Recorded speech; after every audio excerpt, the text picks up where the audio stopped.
11,000 बच्चों का ये जो डिफरेंस आया है, बच्चे इतना तो पढ़ने ही नहीं लगे।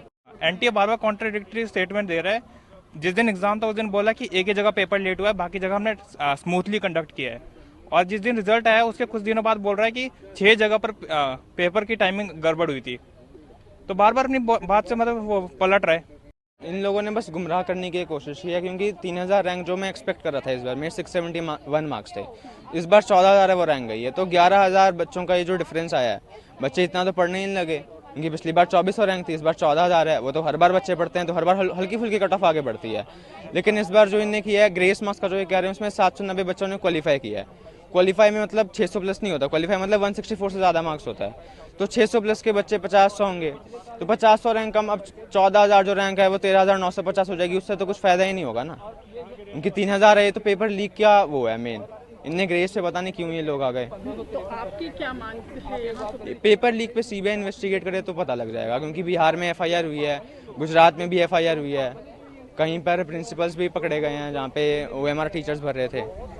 लेकिन कोर्ट ने बोला है कि वो केस जो है 8 जुलाई को सुनेगा। तब तक 6 जुलाई किन्ने शायद बोल दिया कि काउंसलिंग स्टार्ट होगी। आज शायद डिसीजन आया है, तो 6 जुलाई से काउंसलिंग स्टार्ट हो जाएगी। फिर तो अब 8 जुलाई को हियरिंग है, तो एकदम से डिसीजन आता नहीं है, और डेट पे डेट मिलेगी तब तक काउंसलिंग हो जाएगी। तो फिर तो या तो प्रोविजनल काउंसलिंग करवाएं कि अगर चेंज होता है रिजल्ट तो काउंसलिंग कैंसिल हो जाए, तो फिर तो भी वो ठीक रहेगा।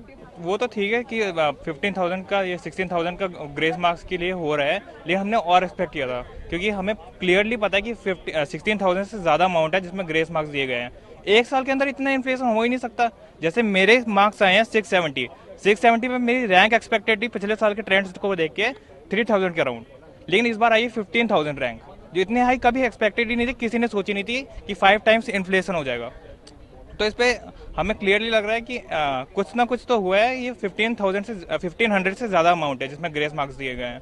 लेकिन अभी तो ये बात की थोड़ा है कि कुछ तो किया अभी तक जो एनटीए ने किया है। अभी हम और एक्सपेक्ट कर रहे हैं कि और भी आगे करेंगे। सुप्रीम कोर्ट से आपकी क्या एक्सपेक्टेशन? सुप्रीम कोर्ट से बस यही एक्सपेक्टेशन है, जो करेंगे अच्छा करेंगे, जस्टिस दिलाएंगे हम सबको। पेपर लीक, आपको लगता है पेपर लीक हुआ था, उस पर आप क्या बोलेंगे? हाँ, पेपर लीक ऑब्वियस सी बात है हुआ था। पहली बात तो ये कि एनटीए ने जब विंडो क्लोज हो गई थी एडमिशन की विंडो क्लोज हो गई थी, तो 2 दिन के लिए दोबारा ओपन हुई थी, और कहते हैं एक ही सेंटर से 7-8 बच्चे टॉपर निकल रहे हैं। ऐसा कैसे हो सकता है? इसकी प्रोबेबिलिटी ऑलमोस्ट नील है, ऐसा हो ही नहीं सकता। तो ऑब्वियसली कुछ तो हुआ है यहाँ पर। जुलाई 8 को। और एनटीए बार बार कॉन्ट्राडिक्टरी स्टेटमेंट दे रहा है। जिस दिन एग्जाम था उस दिन बोला कि एक ही जगह पेपर लेट हुआ है, बाकी जगह हमने स्मूथली कंडक्ट किया है। और जिस दिन रिजल्ट आया उसके कुछ दिनों बाद बोल रहा है कि 6 जगह पर पेपर की टाइमिंग गड़बड़ हुई थी। तो बार बार अपनी बात से मतलब वो पलट रहा है। तो इसमें शक पैदा होता है ना क्लियरली।